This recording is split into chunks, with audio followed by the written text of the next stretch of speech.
Hola a todos, tanto los que estáis aquí como los que estáis fuera. Hoy vamos a ver un tema que toca de forma transversal a prácticamente todas las alteraciones y salud mental, que es el sueño.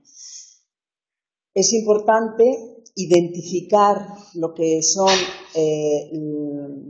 la necesidad de sueño que tiene el sujeto y también cómo conceptualizamos un sueño restaurador frente a problemas en el sueño. El sueño es necesario físicamente, porque es restaurador, y psicológicamente, que es lo que nos atañe a nosotros aquí en esta clase, porque el sueño nos va a permitir el cristalizar la información, asimilar la información que aprendemos, con lo cual entra en funcionamiento la activación del hemisferio derecho y el hemisferio izquierdo. Recordáis que en alguna de las clases hemos hablado cómo con el tema de la lateralidad los sujetos tenemos que estar definidos la lateralidad bien siendo diestros o zurdos. No existe la lateralidad mixta si previamente, o sea, la doble lateralidad, si previamente no está bien definida una lateralidad, ¿vale? Es un tema de madurez neurológica. Entonces, esto os lo digo porque en el aprendizaje, en la asimilación de emociones importantes, esta información, para que sea accesible, tiene que estar en ambos hemisferios. Entonces, una persona que sea diestra y probablemente la mayor parte de la información entre por el hemisferio izquierdo, si esta información no pasa al otro hemisferio, no va a tener una fácil accesibilidad, o sea, el sujeto de forma consciente no va a tener accesibilidad a esa información.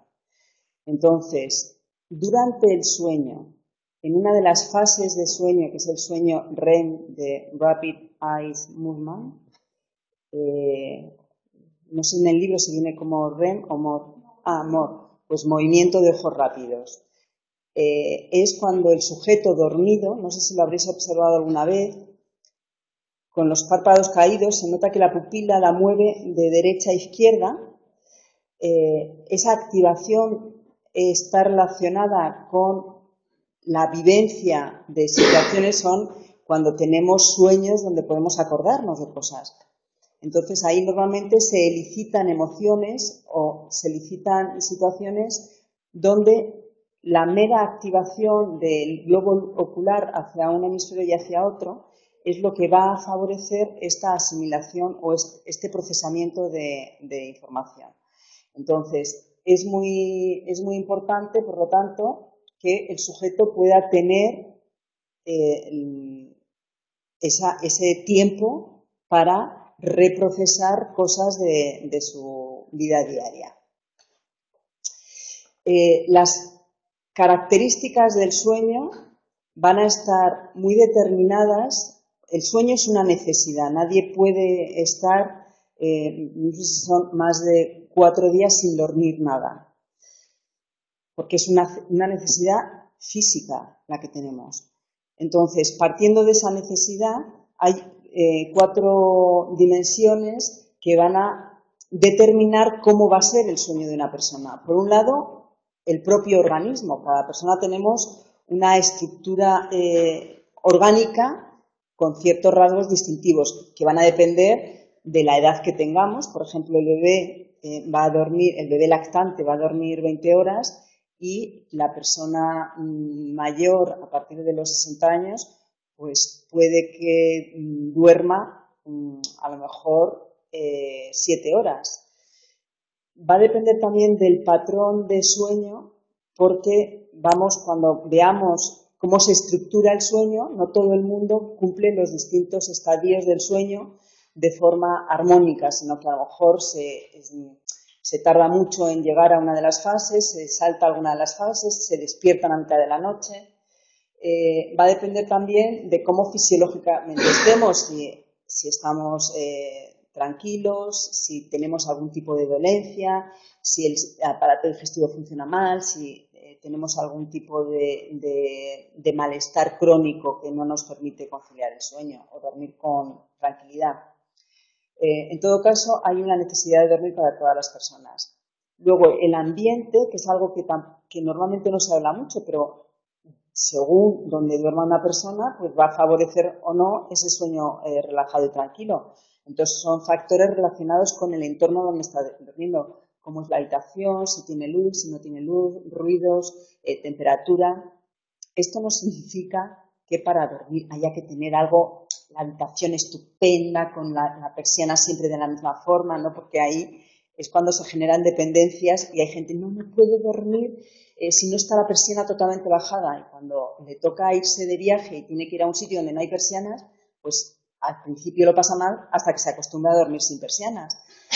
Más que nada está relacionado con, por ejemplo, una habitación que no tenga como humedades o que no haya un ruido realmente pues, que altere el propio descanso, o que no haga un excesivo calor o frío que haga que te despiertes a mitad de la noche. Y luego, por otro lado, la conducta del sujeto de cómo preparar el momento del sueño también es importante. A esto le llamamos la higiene del sueño. Entonces, significa que si te vas a acostar a las 11 de la noche, pues no te tomes un café antes de acostarte, o no tomes Coca-Cola, o no vayas a hacer deporte justo tiempo antes de acostarte, porque estás muy activado y no vas a dormir bien. En fin, que el sueño también necesita de saber qué factores lo va a favorecer o no. Y, en todo caso, sabiendo que es una necesidad que tenemos todos los humanos, que responde al ciclo circadiano conceptualizado como la diferencia de las 24 horas del día y la diferencia entre horas luminosas y horas sin luz, el ser humano aprende a identificar en qué posición de luminosidad es cuando el organismo entra en un sueño relajado. Como decía, el bebé está durmiendo 20 horas, pues duerme de día y de noche, y es mediante la educación como le enseñamos a que se duerme en horas de no sol. Aunque tenemos que distinguir entre las personas que son nocturnas y diurnas, que tienen más facilidad para acostarse o a primera hora de la noche o a última hora de la noche. No puedo creerlo. Bueno, esto es un poco complicado. En esta lámina lo que queremos identificar son los distintos estadios del sueño, que son 4 estadios, estadios que van a ir introduciendo, que va a ser la adquisición hasta el sueño profundo de ondas rápidas, y luego el último serán las ondas REM. El primero de los estadios es cuando empezamos a perder como sensaciones y una vez que nos acostamos estamos en ondas alfa, y cuando empezamos a tener ondas delta, que significa que empezamos a no sentir, a perdernos la noción de dónde estamos, lo que está a nuestro alrededor. Ese sería el primer estadio. El segundo estadio es cuando ya he entrado en el sueño, pero en el segundo estadio tengo ligeras percepciones, percepciones de el estado de somnolencia que tengo. O sea, digamos como que el primer estadio es como que caes en el sueño, y en el segundo estadio como que puedes tener sensaciones corporales que en el primer estadio no llegas a tener. En el tercer estadio, bueno, en este segundo estadio hay un cambio en cuanto a las frecuencias de las ondas cerebrales e intensidad de las ondas cerebrales, que son las que van a favorecer esa reestructuración celular, ¿vale? En el estadio 3 va a ser el estadio que va a ser introductorio para el sueño profundo, que sería el estadio 4. En el estadio 4 sabemos que el tiempo que pasemos en ese estadio va a ser el que realmente sea restaurador y recuperador. Es decir, una persona puede cubrir todas las horas de sueño, dormir 8 horas y levantarse agotado, que no ha descansado, y va a ser porque las fases del sueño del estadio 4 no han sido, no las ha cumplido en tiempo y en todo caso no ha sido restaurador, pues porque el sujeto no haya tardado en acceder a él o haya accedido pronto pero haya salido del estadio. Y finalmente vamos a tener el estadio de sueño amor, que es cuando vamos a tener esas vivencias de situaciones que luego vamos a poder relatar. Como comentaba, es en este estadio cuando vamos a ser capaces de integrar experiencias que durante el día nos pueden intranquilizar o experiencias que han sido tan potentes de intensidad que también las procesamos. Y es también realmente en todo este proceso donde cristalizamos la experiencia y las informaciones nuevas. La necesidad de dormir lo identificamos dentro del contraste de vigilia, que es el tiempo que estamos despiertos y activos, y el tiempo que estamos durmiendo. Como os decía antes, el sueño eficiente es en el nivel 4. Distinguimos los matutinos frente a los vespertinos. Digamos que los que son nocturnos tardan más en dormirse y el nivel 4, que es el restaurador, aparece más tarde a lo largo de la noche. Dentro de los trastornos que vamos a ir analizando aquí, vamos a diferenciar fundamentalmente entre las disomnias y las parasomnias. Las disomnias van a estar relacionadas con la capacidad de iniciar el sueño o mantenerte en el sueño, mientras que las parasomnias van a estar más relacionadas con la conducta de dormir y con problemas a la hora de despertarte del sueño. Y luego hay trastornos asociados con problemas médicos y psiquiátricos, que era lo que comentaba antes, cómo hay una relación bidireccional entre problemas de salud mental y problemas del sueño. Y luego hay otros problemas no clasificados en ningún epigrama.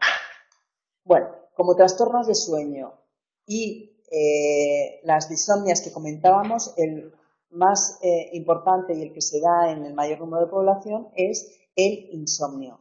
El insomnio va a ser esa persona que duerme pero se despierta por la noche, le cuesta concentrarse, o sea, le cuesta adquirir y concentrarse en el sueño, y lo que siente es que no ha sido un sueño en el que haya descansado.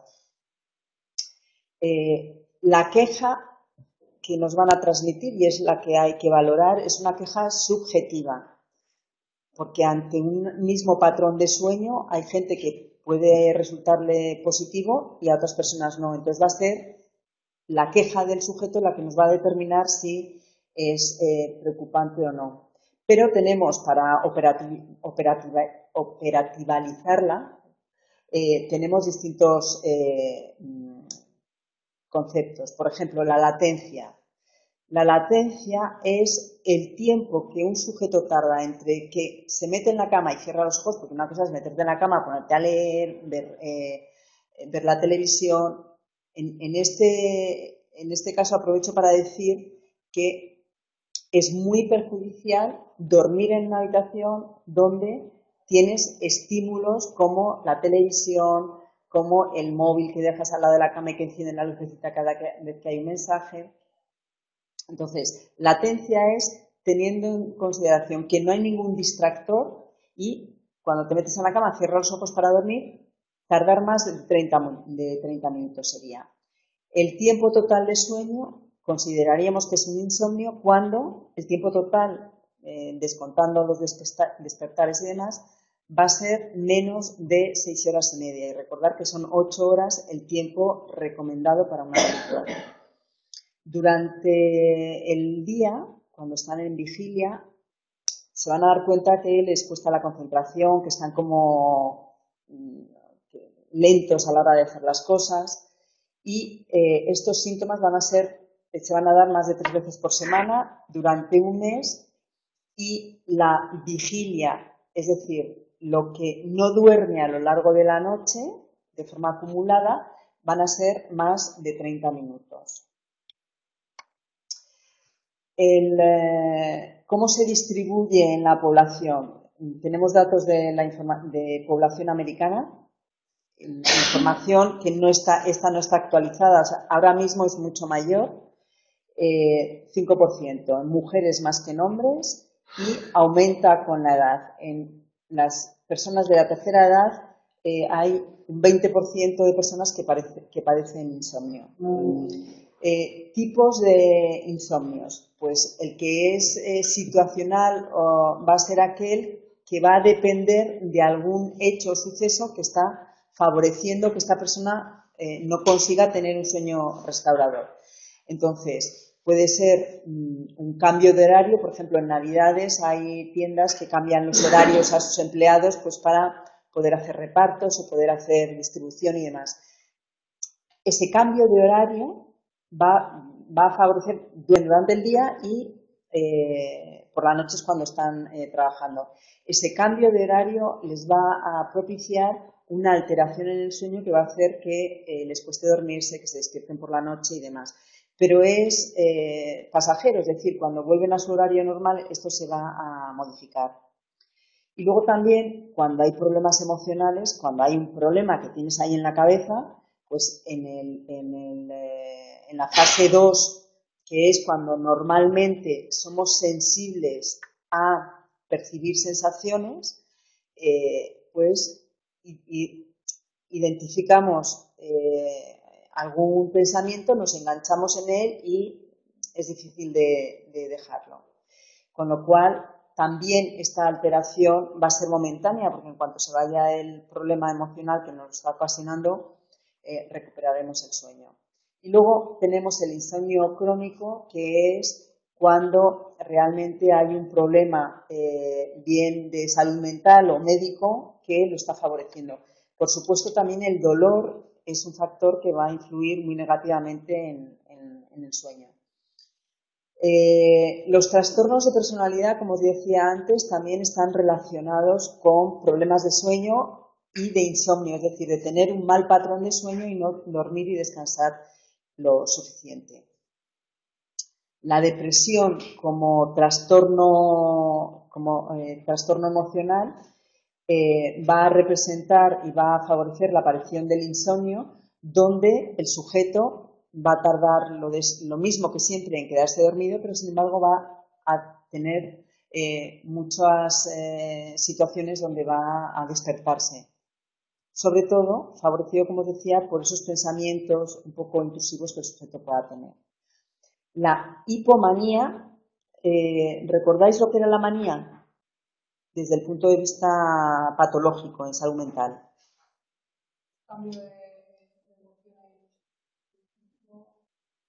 Bien, la manía, comentábamos en algún momento, dentro del trastorno bipolar, que era depresión con estado de ánimo muy bajo, abatido, que la vida no merece la pena y no consigo hacer nada, se intercambia con situaciones de manía, es decir, de un estado emocional eufórico, que se gastan lo que no tienen, invaden a la gente porque quieren que le dé, que le ponga, dice que van a hacer, que luego no, o sea, es un estado absolutamente descontrolado, que es igual o más disruptivo que el momento en el que están con el estado de ánimo totalmente abatido. La hipomanía sería esto, pero en menor intensidad y en tiempo, ¿vale? Entonces, la hipomanía, cuando hay un sujeto con hipomanía, se observa un insomnio donde le cuesta mucho quedarse dormido y el tiempo total de sueño va a ser menor. La psicosis esquizofrénica, ¿qué era? ¿O qué os suena que es?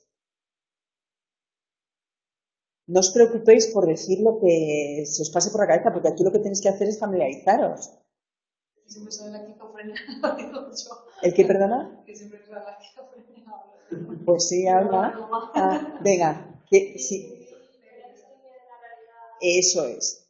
No distingue de la realidad de sus vivencias personales, ¿vale? Entonces, cuando dice psicosis esquizofrénica, psicosis es esta tendencia a tener un sentimiento donde no evalúas de forma objetiva las cosas y normalmente suele ser autorreferencial, de sentimiento de me hacen algo malo o me están haciendo un agravio y demás, ¿no? Entonces, psicosis esquizofrénica pues será un poco redundante como nombre, pero que lo que quiere decir es esto, ¿vale?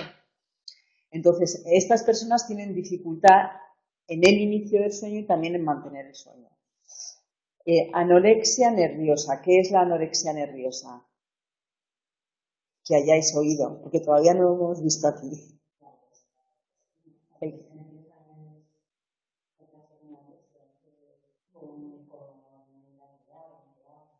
No, eso no es lo más característico. ¿Y qué? Eso es. Es una baja ingesta en alimentos que hacen que pierda el peso base que pueda tener, o sea, que le va a perjudicar inclusive en su salud. Bien, entonces, cuando hay una anorexia nerviosa, concilian el sueño bien, pero duermen pocas horas, se despiertan muy pronto y luego no son capaces de conciliar el sueño. Y luego, en procesos de abstinencia y tolerancia a fármacos, sobre todo depresores del sistema nervioso central, y está relacionado con tranquilizantes. ¿Qué sería un tranquilizante? ¿Un tranquilizante? No, la benzodiazepina sería más hipnótico, aunque tiene función de tranquilizante también. Vamos a ver, tranquilizante es lo que dan generosamente cada vez que al médico le dice que estás un poco nervioso. Los hipnóticos son los que inducen el sueño y suelen dar benzodiazepinas, que también tiene efecto anticonvulsivo y tranquilizante.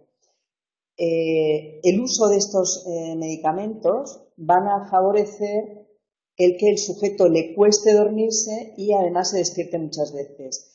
Realmente, los hipnóticos, los medicamentos para conciliar y dormir bien, es el mejor prescriptor del insomnio, porque el sujeto lo que hace es acceder al sueño profundo a través de un fármaco. El organismo, gracias a la homeostasis, se acostumbra a esa sustancia y en cuanto dejas de dar esa sustancia, el sujeto ha perdido la capacidad de dormirse. Es decir, que se cronifica el sueño. Sí que es verdad que hay determinadas situaciones muy momentáneas y puntuales en las cuales es conveniente darlo, pues imaginaros a lo mejor una situación traumática en un momento determinado y tal, pues y que el sujeto está desfallecido porque no es capaz de conciliar el sueño, se le puede dar momentáneamente, pero sabiendo la repercusión que va a tener. Y además el sujeto tiene que ser consciente de ello.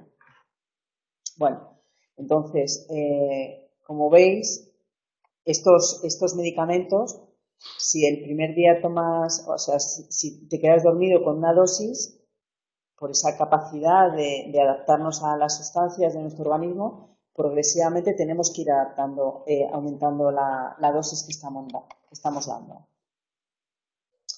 En las benzodiazepinas, que serían estas sustancias que nos permiten, o sea, que son hipnóticos, tranquilizante y que estábamos viendo antes, pero específicamente las benzodiazepinas, hay un aumento en la fase 2. ¿Recordáis en la fase 2 por qué se caracterizaba?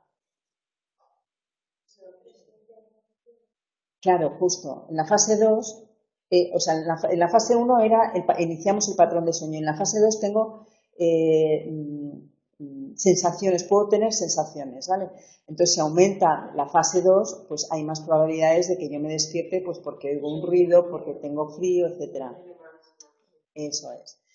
Entonces, aumenta también la latencia a iniciar el sueño de movimiento de ojos rápidos. O sea, tardamos más en acceder al sueño. Bueno, en el ciclo que os decía de los 4 estadios más el sueño REM, viene a durar de forma global aproximadamente unos 90 minutos. Y cuando se termina el ciclo, vuelve a empezar por la fase 1 otra vez, ¿vale? Entonces, lógicamente, cuando yo en algún momento dado me despierto en un estadio determinado, voy a iniciarme luego otra vez en la fase 1. Entonces, como veías, el aumento en la latencia en el sueño REM significa que tendré menos ciclos en el sueño. Y esto va a repercutir en la memoria y en cómo esté físicamente durante el día. El consumo elevado de alcohol, elevado y no tan elevado, a partir de 3 copas de vino por la noche ya hay una alteración en el sueño. Lo veremos en el tema, como vamos a tener un tema exclusivamente sobre drogodependencias, lo veremos. Pero en todo caso, el sueño REM también está disminuido y se despierta mucho. Cuando una persona está dejando de beber alcohol, también hay una alteración donde aumenta la latencia, es decir, tarda más en quedarse dormido el sujeto, y la fase 3 se va a reducir, la 3 y la 4. Y sin embargo va a incrementarse el sueño REM. ¿Qué alteración puede tener el que se reduzca la fase 3 y la fase 4? Eso es, como la fase 4 es la que es más restauradora, realmente eso es lo que le va a alterar. Y luego, cuando hay un consumo de estimulantes, cafés, o sea, pues se tarda más en dormir y se disminuye el tiempo total del sueño. La apnea del sueño es una alteración por la cual, mientras el sujeto está durmiendo, deja durante pequeños segundos o incluso minutos, deja de respirar. Vamos a ver un esquema de por qué se produce la parálisis de la respiración.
Bien, hemos visto cómo la apnea va a ser un problema de obstrucción de las vías respiratorias que va a impedir oxigenar el organismo. Cuando esto ocurre, se produce por la falta de oxígeno un movimiento muscular que hace que cambie un poco de posición y recobre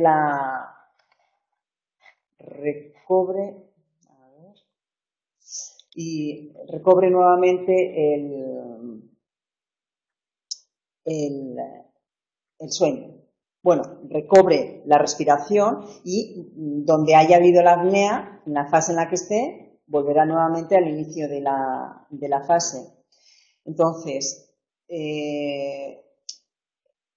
esto además va a producir el ronquido. El ronquido es cuando se está cerrando, se está obturando la introducción del oxígeno y es, digamos, un síntoma de que puede aparecer apnea. No siempre tienen que aparecer apneas. Como veis, dura entre 10 y puede durar hasta 2 minutos. Es decir, una persona puede estar hasta 2 minutos sin respirar. Se suele dar en el sueño REM y, como veíamos en las imágenes, está favorecido por una estructura anatómica. No todas las personas tienen la misma disposición para sufrirlo, aunque hay una incidencia altísima en España, por la información que yo tengo. En todo caso, son factores funcionales en cuanto al control de la respiración. Esta apnea puede ser de dos tipos. Obstructiva, que es la que hemos visto en las imágenes, donde hay una obstrucción de las vías superiores. Y luego hay otro tipo que es central, es decir, que dentro de lo que es la activación neurológica para el movimiento respiratorio y de activación para coger el flujo de oxígeno, cesa y se pierde esa tonacidad respiratoria. Y luego estaría la mixta, que empezaría como central y terminaría como obstructiva. En esta apnea del sueño, la sintomatología, o sea, en la sintomatología diferenciamos, por un lado, el síndrome, que es esta apnea obstructiva del sueño que hemos visto, y por otro lado, distinguimos el índice de apnea, que sería la suma totales de apneas que puede tener durante toda la noche, tanto en apneas totales como en hipoapneas. Hipoapnea significa que es más pequeña que frente a la apnea. En todo caso, lo que hay un problema es en el intercambio de oxígeno y de CO2 de la sangre. Diferenciamos la hipoxemia nocturna, que es cuando hay menos oxígeno en sangre, frente a la hipercapnia nocturna, que es cuando hay un aumento de CO2 en la sangre. Los cambios de fases y el patrón de sueño con la apnea vamos a distinguir primero cómo en la fase 1 va a disminuir la amplitud y van a iniciarse hasta que pueden aparecer inclusive paradas de la respiración. Como os decía antes, cuando se aparece una apnea y hay ese despertar inicial, el sujeto vuelve a iniciarse otra vez. Entonces, imaginaros si lo restaurador es que vaya de la fase 1 a la REM en estos 90 minutos, pues imaginaros una situación donde está sueño 1, fase 1, 2, 3, apnea, fase 1, 2, apnea, fase 1, es muy extenuante para la persona. La fase 3, 4 y more o no aparecen o están reducidas. Con lo cual, como veis, va a influir en el sueño restaurador por la fase 4 y en la no integración emocional y de experiencias del sueño MOR. O sea, que, por ejemplo, la consolidación de lo que se estudia en la memoria sería en el MOR. Bueno, la consolidación no va a ser exclusivamente en el MOR, va a ser en el 3, 4 y MOR. MOR está más relacionado con esas vivencias emocionales, ¿vale? Aunque también se va a dar en el sueño MOR.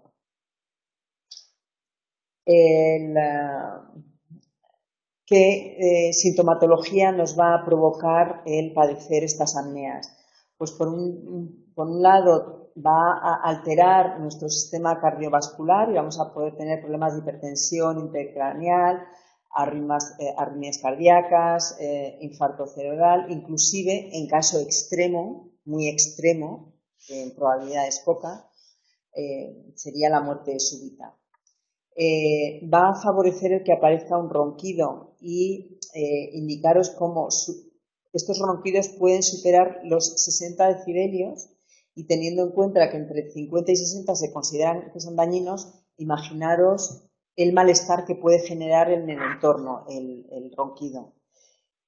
Aquí también hacer una pequeña reflexión sobre el tema de los ruidos. Antes veíamos cómo era importante los factores exógenos como la habitación, el nivel de ruidos que hay y demás.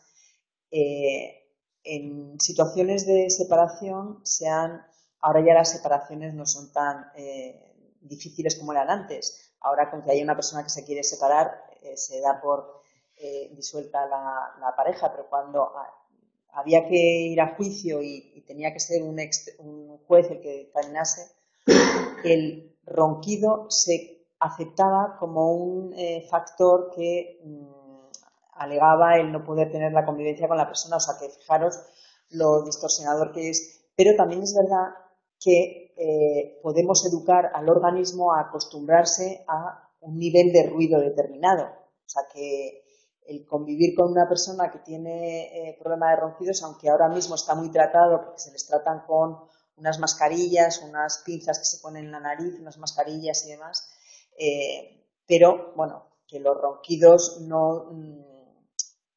O sea, es un malestar para la persona que lo sufre, el entorno tiene que ser, digamos, más flexible ante la problemática de los ronquidos.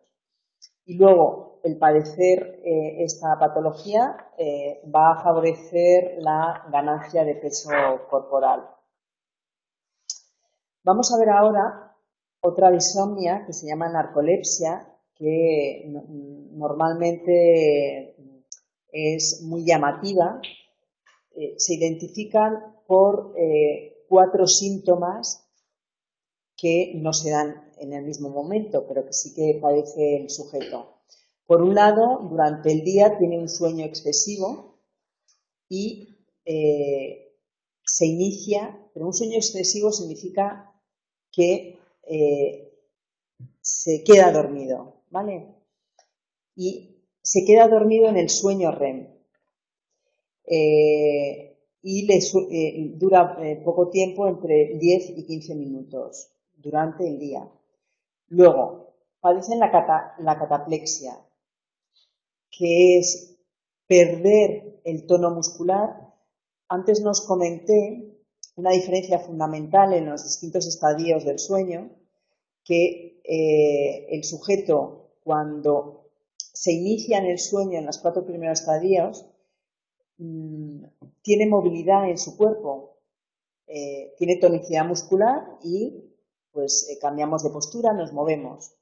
Mientras que cuando entramos en el sueño MOR, perdemos la tonicidad muscular, tenemos una atonía muscular y no movemos absolutamente ningún músculo de nuestro cuerpo. Entonces, la cataplexia es que nos quedamos sin control, sin tonicidad muscular, perdemos toda la tonicidad y, sin embargo, se mantiene la conciencia, es decir, estoy escuchando, sé dónde estoy, sé lo que está pasando, pero he perdido la posibilidad de controlar mi cuerpo. Y esto dura pocos segundos. Luego, también tienen parálisis del sueño, que está relacionado cuando el momento justo de dormirse o justo cuando se van a despertarse, y es que sienten que no pueden moverse. O sea, cuando nosotros nos vamos a quedar dormidos, notamos que nos estamos quedando dormidos, pero si quisiéramos levantar un brazo para coger un vaso, lo haríamos. No pueden. Y de la misma forma, cuando nos estamos despertando, que estamos entre vela, pues si queremos hacer algo, podemos hacerlo. Hay una imposibilidad, hay como una parálisis en poder ejecutar un movimiento. Y dura pocos segundos o puede llegar a algún minuto.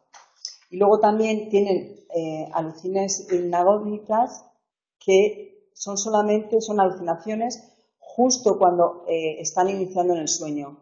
Que esto es bastante frecuente en población, o sea que no es nada extraño. Es decir, una persona que tenga como alucinaciones, es decir, que vea cosas que son raras, que no existen de verdad, justo cuando se está quedando dormido, no es un síntoma alarmante, ¿vale? Tiene que estar unido al resto de síntomas que hemos visto. Bueno, vamos a ver una situación de una chica que tiene narcolepsia y es un reportaje que le hacen en un documental en Televisión Española, en Informe Semanal, me parece que era.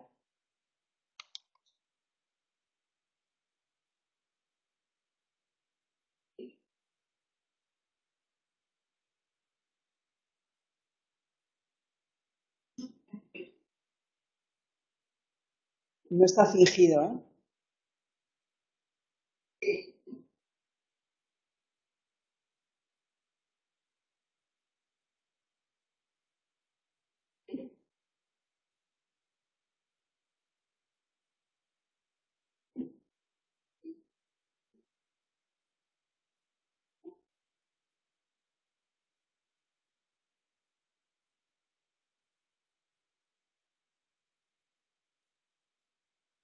¿Veis? Ahí acaba de tener un episodio.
Bueno, como veis, es una situación que no es muy frecuente, pero es difícil de imaginar si no lo vemos. ¿Cómo se diferencia de lo que viene en memoria, por ejemplo, de que fuera una convulsión? Es muy distinto, porque una convulsión están muy rígidos y aquí al revés no hay tono muscular, o sea, se desploma porque no tiene tono muscular.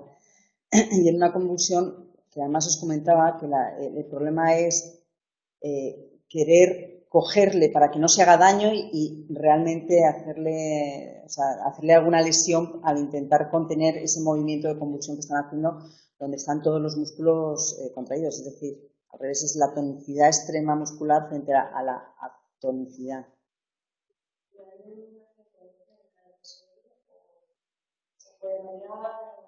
Pues la verdad es que no lo sé, pero yo cuando vi estas imágenes de esta frecuencia me pareció francamente sorprendente.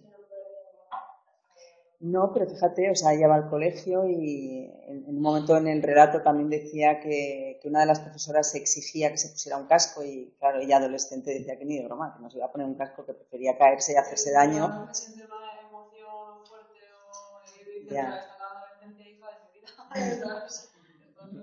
Ya. Mm. Y cada vez que sonríe. ¿Perdona? ¿Quién es?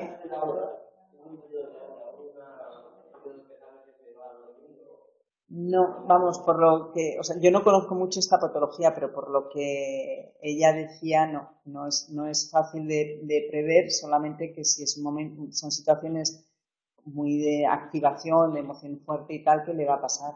Pero vamos, como hemos visto aquí en las imágenes, era muy, muy a menudo. Bueno.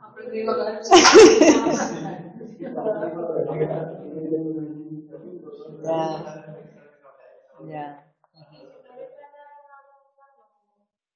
Pues no lo conozco, pero esta niña, si desde los 8 años estaba tratada y seguía teniéndolo, pues parece que no.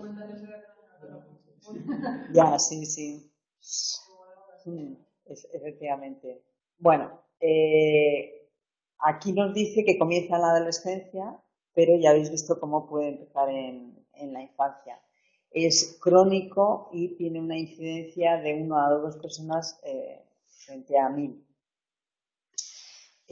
Las características del sueño por la noche, cuando se van a quedar dormidos, se inicia en el sueño REM y la fase 1 se incrementa frente a la disminución de la fase 3 y 4. Hay un aumento de despertares por la noche y el sueño de movimientos de ojos rápidos resulta fragmentado, con lo cual realmente no va a ser un sueño restaurador. ¿Qué factores pueden propiciar el que el sujeto tenga este malestar? Por un lado, se sabe que puede haber factores genéticos relacionados con alteraciones inmunológicas que van a favorecer esta alteración. Y luego, lógicamente, el tener un mal patrón de sueño es de perogrullo. Problemas neuroquímicos. Pues sabemos que en depresiones hay una alteración del sistema monoaminérgico que favorece esto y también una hipersensibilidad a la acetilcolina. Y luego lo que se sabe es que hay alguna lesión cerebral también o alguna deformación de alguna región cerebral, pero no es una causa única, sino que se dan combinados. Vamos a ver otros trastornos de sueño, como puede ser el síndrome de Klein-Levin, donde el síntoma fundamental es que la persona tiene un sueño excesivo durante el día.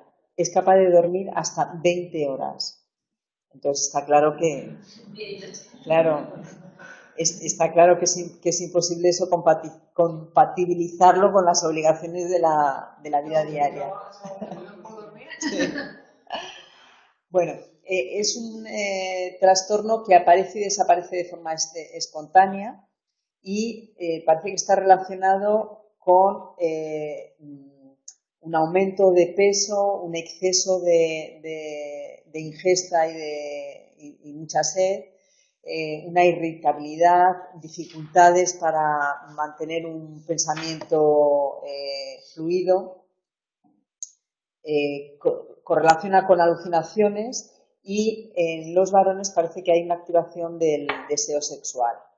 Y luego el patrón del sueño está caracterizado por una reducción en el tiempo para llegar al sueño REM o MOR, el que aparecen muchos despertares nocturnos y la fase 3 y la fase 4 va a estar disminuida.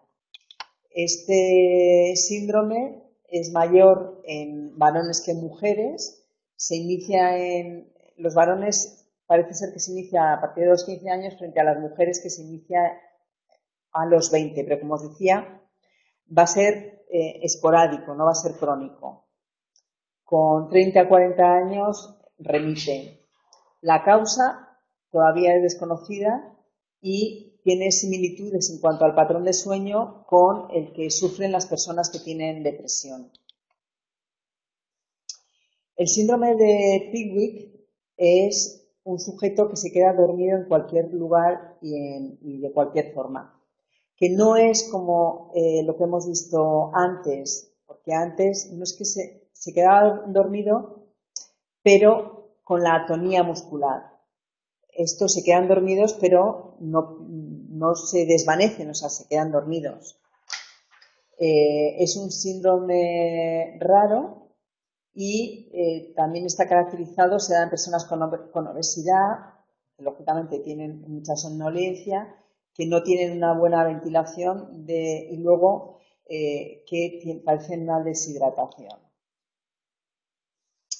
Y las parasomnias, donde vamos a ver trastornos asociados a la conducta con el sueño-humor, es aquellas personas que en el sueño-humor o en movimientos de ojos rápidos, ¿en qué consistía ese sueño, esa fase del sueño? Eso es, vivencias que somos capaces incluso de recordar. Entonces, claro, es fundamental tener atonía muscular, porque ¿cuántas veces os estáis cayendo por un precipicio, pegáis a alguien o estáis corriendo? ¿Vale?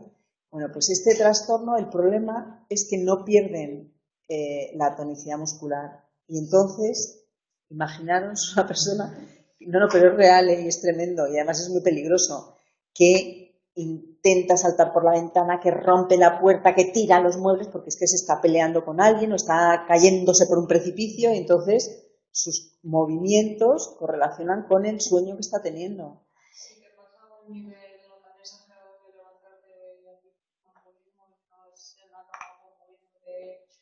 No, vamos a ver. Cuando hay pesadillas es normal moverse y deshacer la cama ¿vale? No, esto es que te levantas de la cama con un movimiento brusco y violento. El sonambulismo es que tú no estás en el sueño-humor, estás en estadios previos y tú, sin conciencia de lo que estás haciendo, ejecutas una marcha, ¿vale? Pero no tienes un relato mental de algo que estás haciendo, ¿vale? O sea que no son muy, muy distintos. No, en este caso es importante que tengan instrucciones el entorno, porque tienen que dormir con las persianas bajadas, no puede haber objetos peligrosos, pues imaginaros que tengan, no lo sé, un trofeo que sea algo como muy puntiagudo y tal, que pueda hacerse daño o hacer daño a alguien, porque vaya defendiéndose con alguien, o sea, dentro de lo que es su sueño. Bueno, pues esta atonía muscular en el sueño-humor se presenta una vez por semana y va a depender de qué es lo que estén soñando para que tengan una acción más virulenta o menos virulenta. Entonces, se mantiene la alternancia entre sueño-humor y no-humor, pero incrementándose las fases de ondas lentas. ¿Cuáles eran las fases de ondas lentas? Primera, segunda y tercera. La cuarta me parece que... ¿Perdona? ¿El qué? Ondas lentas, sí. Ondas lentas significa que el cerebro, las ondas, pasan a tener una frecuencia mayor. Esas son ondas rápidas. ¿En el sueño, perdona? No, el sueño profundo es 3, 4 y MOR. Entonces, las ondas lentas es primero y segundo, fase primera y segunda. Y tercera, me parece. Es como los sueños de fisiología. No, espera.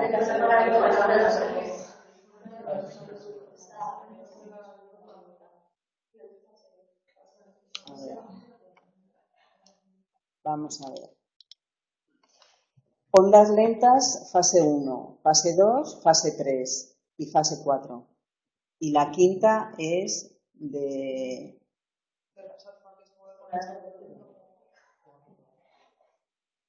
Eso es, ¿vale? Bueno, entonces, en el libro pone que se inicia entre los 60 y los 70 años, pero como os decía, se inicia, o sea, gente joven desde la segunda adolescencia hasta el principio de la juventud ya aparece este trastorno. Se da más en varones que en mujeres.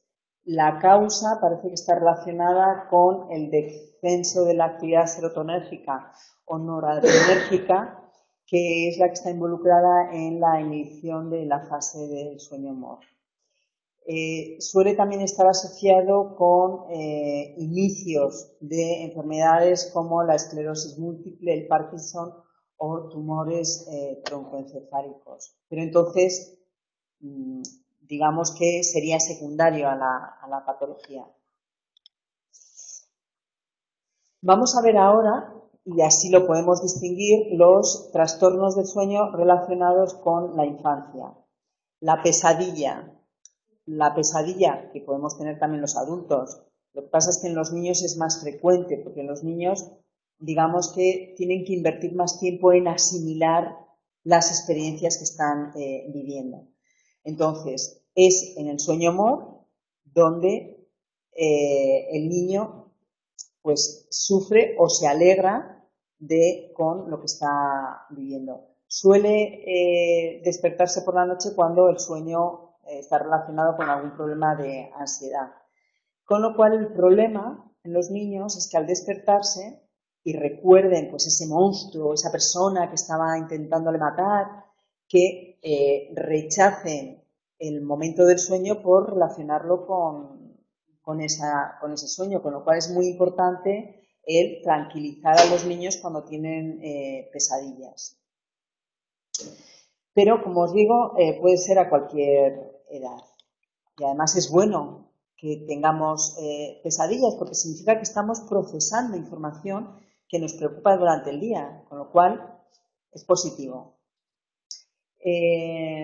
Los terrores nocturnos. Los terrores nocturnos, la apariencia para los padres es que es lo mismo porque el niño se levanta llorando diciendo que tiene miedo, pero en los terrores nocturnos no hay un relato experiencial del sujeto, es decir, que el niño solamente se despierta llorando.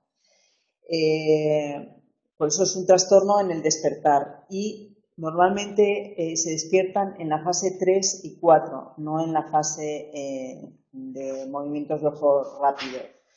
Suele tener base hereditaria, es decir, que padres que de pequeños han padecido terrores nocturnos, sus hijos también lo van a padecer, y está relacionado con tensión emocional, cansancio, con retraso madurativo. Desde corrientes psicodinámicas lo identifican con el temor del niño cuando percibe que la madre es un ente separado de él.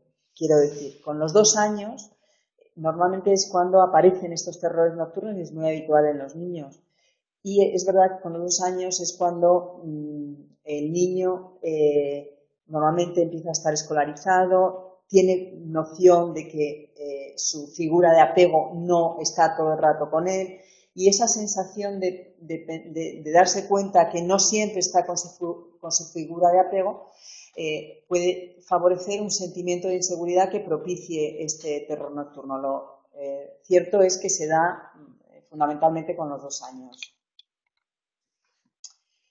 El sonambulismo, que era lo que comentabas tú antes, va a ser una alteración que suele aparecer sobre todo en la adolescencia, es cuando más incidencia hay, y el problema es un despertar en las primeras fases del sueño, sobre todo en la fase 3 y la fase 3 y la fase 4 va a estar muy prolongado. Mientras que la fase MOR, cuando ocurre, no se activa porque pasa bruscamente a la fase 1 y a la fase 2. Normalmente el despertar es un poco atípico porque, o sea, una persona que se levanta sonámbula y le hablas para dónde vas, tal, te contesta de forma mecánica y si intentas despertarle, no, como que no se despierta, entonces hay que acompañarle nuevamente a la cama para que se quede en la cama tranquilo y que vuelva a conciliar su sueño.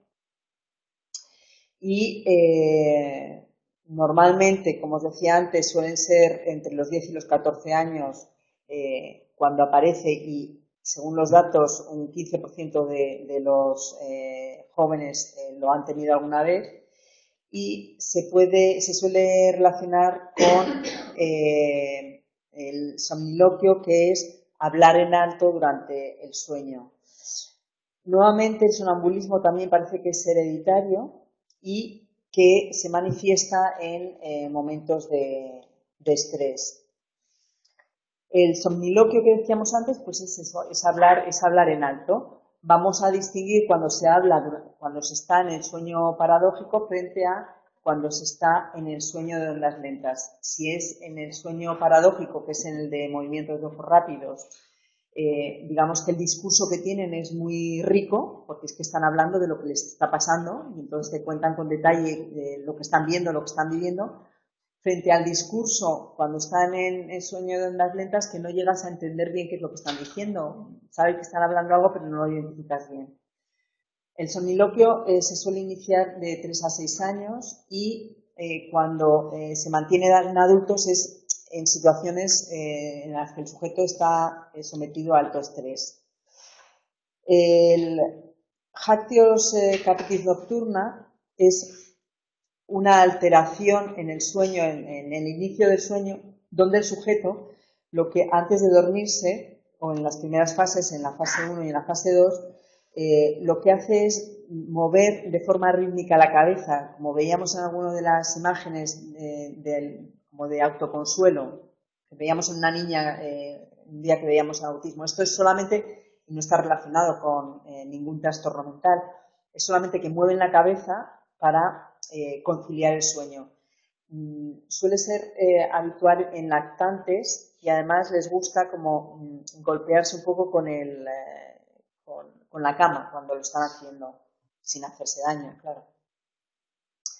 Se da en porcentaje igual en niños y en niñas, y el tiempo suele durar aproximadamente unos 15 minutos, o sea, desde 15 minutos hasta la hora, en la repetición, en este balanceo rítmico de la cabeza. Está relacionado también con la tensión y con la búsqueda de relajación para poder quedarse dormidos. El bruxismo es una alteración a la hora de dormir, que sobre todo quien lo recibe son los dentistas, porque el bruxismo es presionar mucho la mandíbula de forma que sale un ruido que vamos a escucharlo. Yo tengo un hijo que cuando era pequeño lo tenía. Yo no daba crédito ese ruido que salía, porque yo por más que intentaba moviendo mi boca a ver si lo podía, y cuando él se despertaba por la mañana yo, ¿puedes crujir la boca? No había forma de crujirla. Y ahora vamos a ver aquí a un joven que tiene bruxismo y es súper curioso.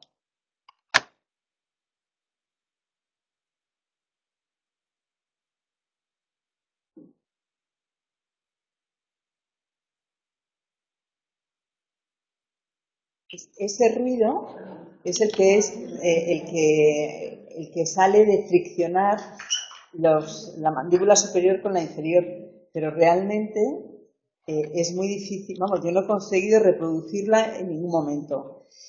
Como decía, suele darse en niños de 3 a 7 años y normalmente con antecedentes familiares, como casi todas las alteraciones.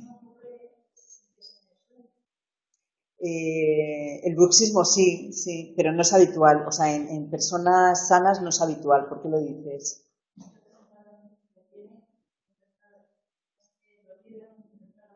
Vale, pero ¿son niños normales? Ah, vale.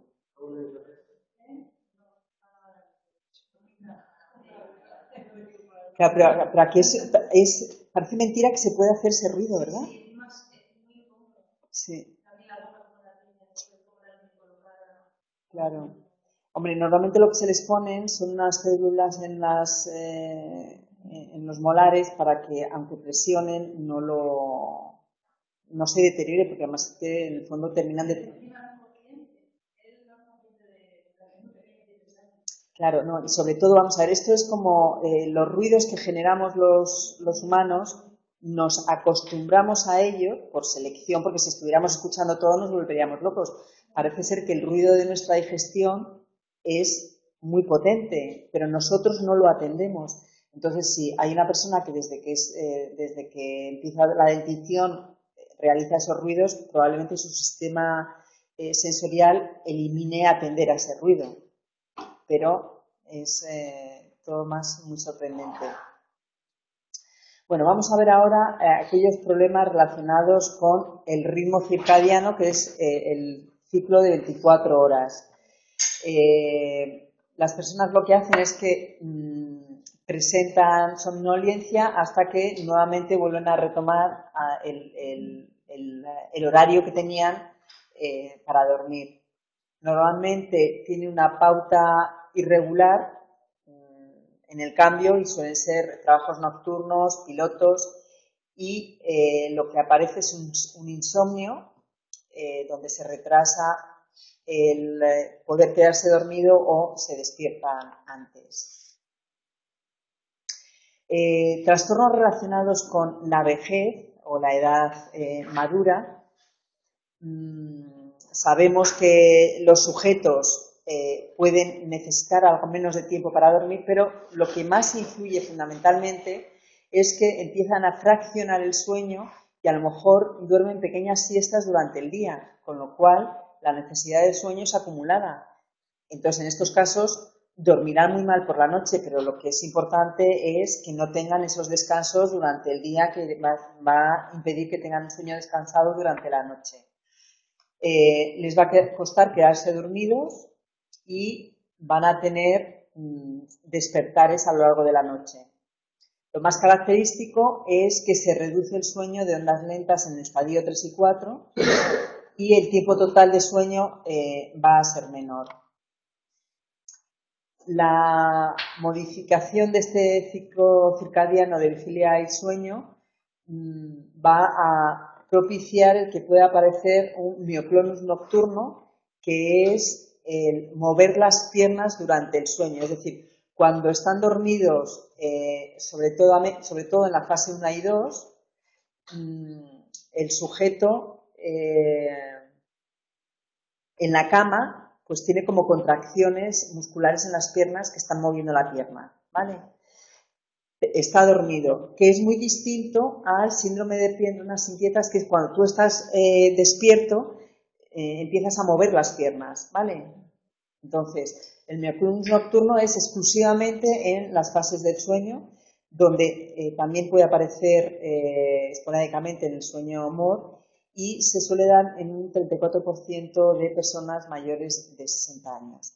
Entonces, con todo esto hemos hecho un recorrido de las distintas sintomatologías de alteraciones del sueño. Muchas gracias.